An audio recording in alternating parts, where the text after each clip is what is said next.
નમસ્કાર. બનાસકાંઠામાંથી પસાર થતી મુખ્ય નર્મદા કેનાલ એ રાજસ્થાન સુધી આ પાણી જાય છે અને બનાસકાંઠાના અનેક તાલુકાઓમાં આ પાણી પીવાનું પણ કામ આવે છે. ત્યારે અત્યારે જોઈ રહ્યા છો, અહીંયા હું પહોંચ્યો છું જ્યાં ચાંગા પમ્પિંગ છે અને શિરવાડાની આજુબાજુના દ્રશ્યો.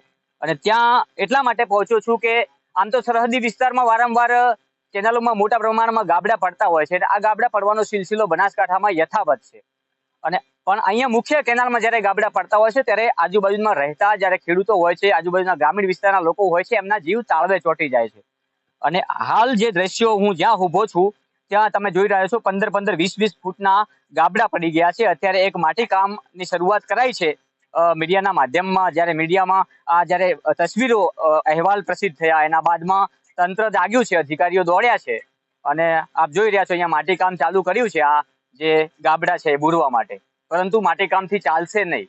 આ કેનાલનું પાણી વધી શકે છે આવનારા સમયમાં અને આવી જ રીતે માટીકામથી અધિકારીઓ ચલાવી લેતા હશે તો આવનારા સમયમાં આ ગાબડાનો ભોગ આજુબાજુના ખેડૂતો પણ બની શકે છે. મારી પાછળ પણ દ્રશ્ય જોશો, એક ગાબડું નહીં, આવા તો 10 ગાબડા પડેલા છે અને એ પણ 15-15 અને 20-20 ફૂટના ગાબડા છે. આ પણ ગાબડું કોઈ નાનું નથી, જોઈ શકો છો તમે. અહીંયા પણ મોટું ગાબડું છે, રેતી કામ કરવામાં આવ્યું છે. અત્યારે હાલમાં હું જ્યાં છું ત્યાં પણ રેતી કામ ચાલુ છે. અધિકારી સાથે ટેલિફોનિક ચર્ચા પણ કરી છે, ઉચ્ચ અધિકારી સાથે પણ ચર્ચા કરી છે. કહ્યું છે એમને કે ટેન્ડર અપાઈ ગયું છે અને કામ ટૂંક સમયમાં શરૂ થશે. પણ એની પહેલા જ્યારે માટીકામ શરૂ થયું છે એટલે મારે કહેવું છે કે આ માટીકામ માપનું કરવામાં આવે અને આની અંદર કોન્ક્રીટ અને સિમેન્ટ બરાબર ભરવામાં આવે. આમાં થોડો પણ ભ્રષ્ટાચાર ચલાવી લેવામાં નહીં આવે, કારણ કે જ્યારે પણ અહીંયા માટીકામ પત્યા બાદ સિમેન્ટનું કામ અને ટેન્ડર પાસ થયા બાદ અહીંયા કોન્ટ્રાક્ટર દ્વારા જ્યારે કામ કરવામાં આવશે ને ત્યારે હું પણ આની માથે ઉભો રહીને કામ કરાવવાનો છું, જેથી કરીને આવનારા સમયમાં આજુબાજુમાં રહેતા ગામડાવાળા વિસ્તારના લોકો હોય કે આજુબાજુમાં રહેતા ખેડૂતો હોય એમના જીવ અધરતાલ ના થાય. હાલમાં જ્યારથી આ ગાબડા પડ્યા છે, આપ જોઈ રહ્યા છો મારી પાછળ પણ બીજા અનેક ગાબડાઓ છે કે જ્યાં મોટા મોટા કહી શકાય કે હોલ પડ્યા છે. અહીંયા સ્થિતિ પણ એવી છે એટલે લપસી જવાય એવી સ્થિતિ છે. મારા મિત્ર પણ મારી સાથે છે. જોઈ રહ્યા છો આ 8 થી 10 ગાબડા પડ્યા છે, જ્યાં 15-15, 20-20 ફૂટના ગાબડા કહી શકાય કે અહીંયા જ્યારે કેનાલમાં વધુ પાણી આવે તો આની પરિસ્થિતિ શું થાય એ તમે સમજી શકો છો. ઉચ્ચ અધિકારી સાથે ચર્ચા કરી ત્યારે એવું જાણવા મળ્યું છે કે ટેન્ડર અપાઈ ગયું છે અને ટૂંક સમયમાં આની કામગીરી પણ હાથમાં લેવાશે.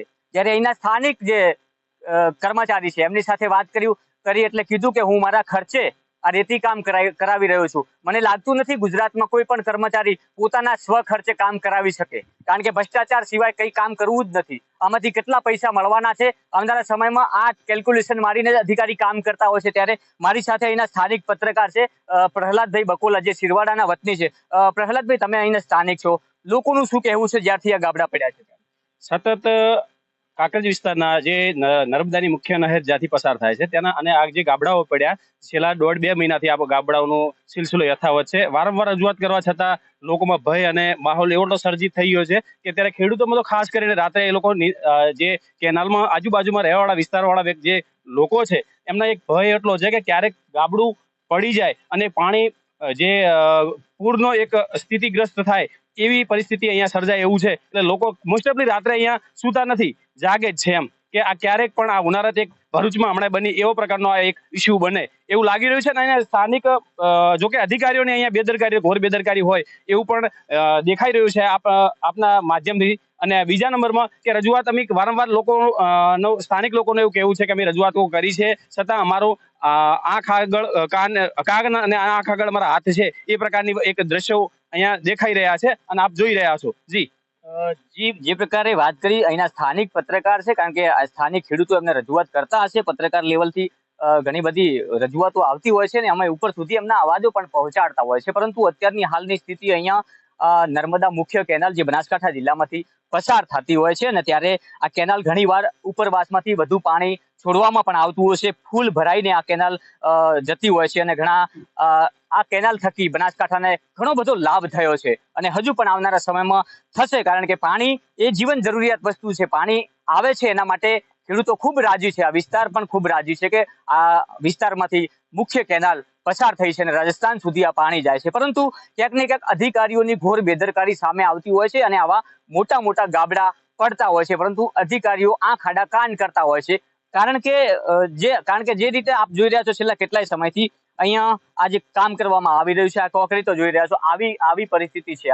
આ જોઈ રહ્યા છો અગાઉનું કામ છે. હવે આ રીતના હાથથી જ જો આ પોળા ઉખડતા હોય અને હાથથી આ પોળા ભાગતા હોય તો આ કામ જોઈ રહ્યા છો નથી આમાં સિમેન્ટ, માત્ર કોકરી છે અને માટી છે. આવા કામો કરવામાં આવતા હોય તો પછી કેનાલમાં ગાબડા પડવાના જ છે ને. એટલે સૌથી મોટી બેદરકારી મારું માનવું એવું છે કે નર્મદા વિભાગના અધિકારીઓની છે, ઘોર બેદરકારી છે.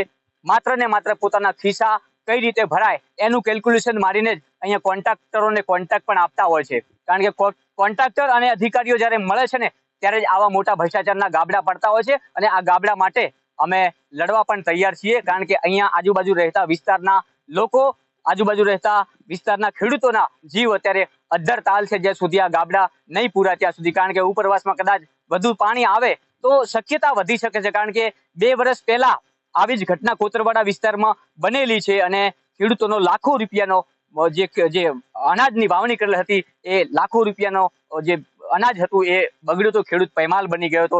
એવી સ્થિતિનું પુનરાવર્તન ફરીવાર ના થાય તેના માટે અધિકારીઓના કાન પકડવા માટે આવ્યો છું અને અધિકારીઓને જગાડવા માટે આવ્યો છું. અને સતત હું જગાડતો રહીશ. કારણ કે